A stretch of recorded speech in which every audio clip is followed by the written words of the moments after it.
No subtópico 3, o mistério e os profetas da Antiga Aliança.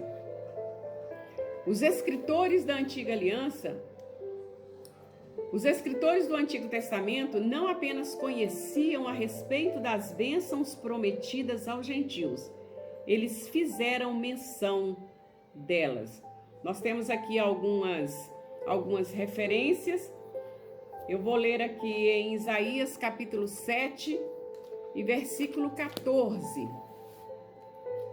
Isaías 7, 14.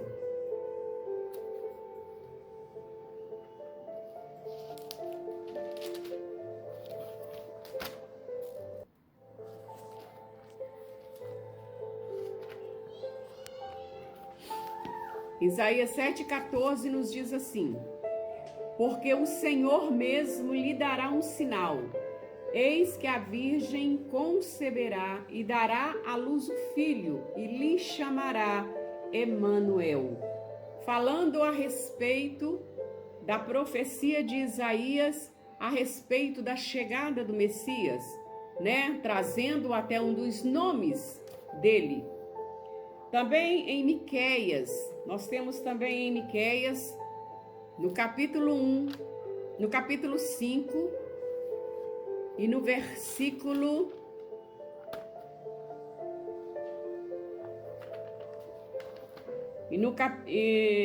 capítulo 1 e versículo 5.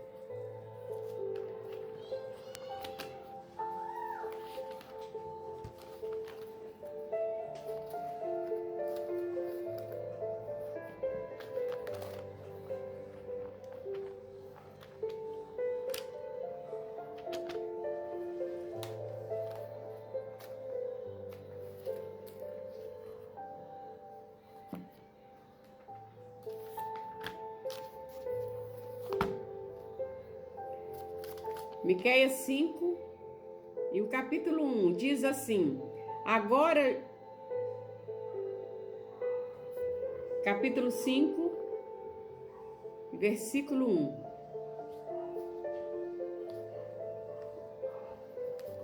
Na verdade, é capítulo 5, versículo 2, irmãos.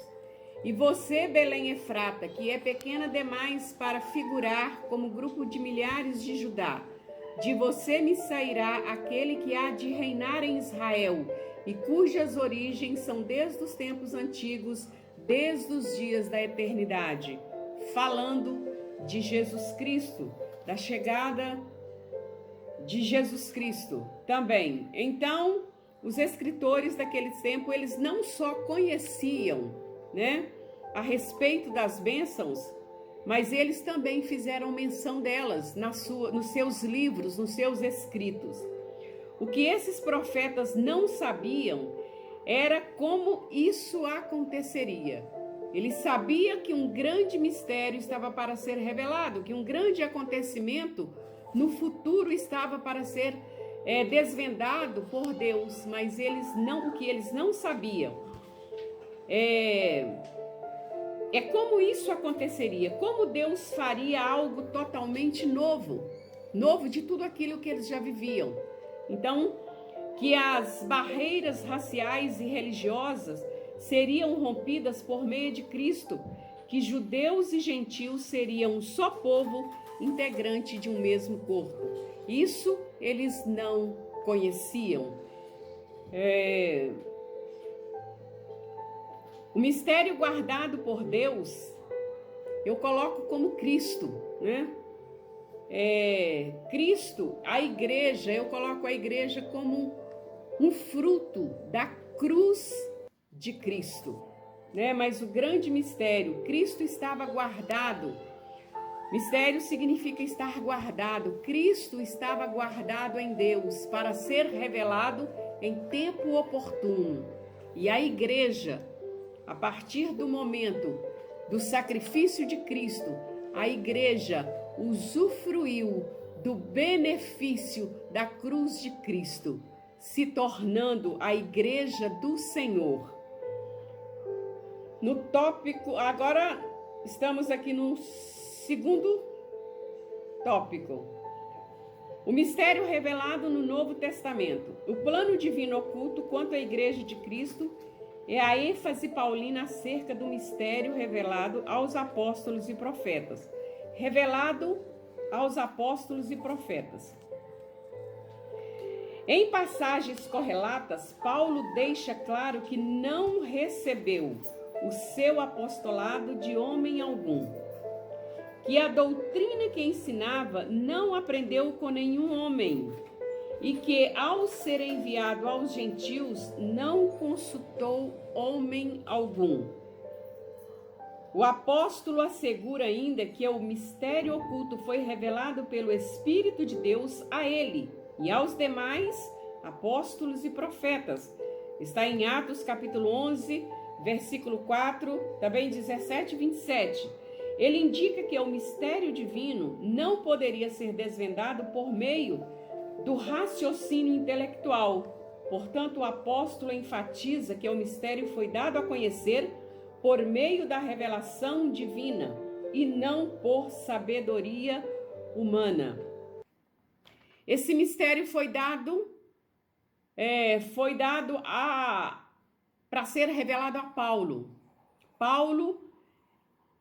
Só que foi revelado, mas tudo o que foi revelado a Paulo já estava revelado nas Escrituras. As Escrituras não eram uma revelação nova, não era algo novo, era algo novo para Paulo, para os apóstolos, né? Mas já era algo que já estava escrito nas Escrituras, já havia sido revelado nas Escrituras. Paulo diz assim, Paulo esclarece seu apostolado e que já havia feito aos Gálatas quando dizia: aqueles crentes que não recebeu a sua chamada da parte dos homens, mas por Jesus Cristo, isto para defender o seu apostolado contra o ataque dos falsos mestres. Lembrando, irmãos, que Paulo, ele faz essa colocação de que o seu ministério, né, ele coloca aqui que o apostolado dele não veio de homem algum, que tudo que lhe foi revelado da parte de Deus. Mas a gente tem que tomar um certo cuidado, porque às vezes, muitas das vezes, pessoas que se acham chamadas de Deus, que têm um ministério, elas correm o risco de quererem colocar apenas uma colocação de Deus, como se ele não devesse uma explicação, como se ele não precisasse de uma orientação do seu ministério, como se ele fosse autocapaz de fazer tudo isso. Não era isso que Paulo estava querendo colocar na nossa mente, que quando nós sabemos que vem da parte de Deus, pronto, não interessa o que o homem fala, não interessa porque tudo que eu estou recebendo é da parte de Deus. Não, a Bíblia não nos ensina assim. Nós devemos sim receber orientação, seja no ministério que for que o Senhor nos chamar. Nós precisamos de orientação sim dos nossos pastores, daqueles que o Senhor tem colocado à frente do trabalho para nos orientar sim, né? Então, tomando muito cuidado quanto a isso, que não é isso que Paulo estava querendo nos ensinar quando ele diz desta forma. Ele indica que o mistério divino não poderia ser desvendado por meio de raciocínio intelectual. Não era uma pessoa inteligente que para ele seria revelado algo dessa parte. Não, era puramente divino. Toda revelação, ela é divina e não por sabedoria humana. No segundo subtópico, o mistério oculto revelado. Em termos gerais, o mistério revelado. Essa revelação começa pela declaração de que o Pai idealizou tudo desde sempre. e prossegue com a execução da obra de Cristo e também com a criação de uma nova humanidade, como também a união de judeus e gentios como família de Deus e corpo de Cristo. É a comunicação dessas verdades aos santos apóstolos. Voltando, como eu disse, o mistério oculto revelado, eu prefiro colocar como a igreja. Aqui o comentarista ele coloca como a igreja, né, que é o mistério revelado. Eu ainda coloco como Cristo, que era o grande mistério que estava escondido em Deus e que foi revelado em tempo oportuno, na plenitude dos tempos. E a igreja, ela foi e ela é fruto desse mistério que foi revelado quando Cristo entrega a sua vida na cruz do Calvário. A igreja passou a fazer parte desse mistério revelado.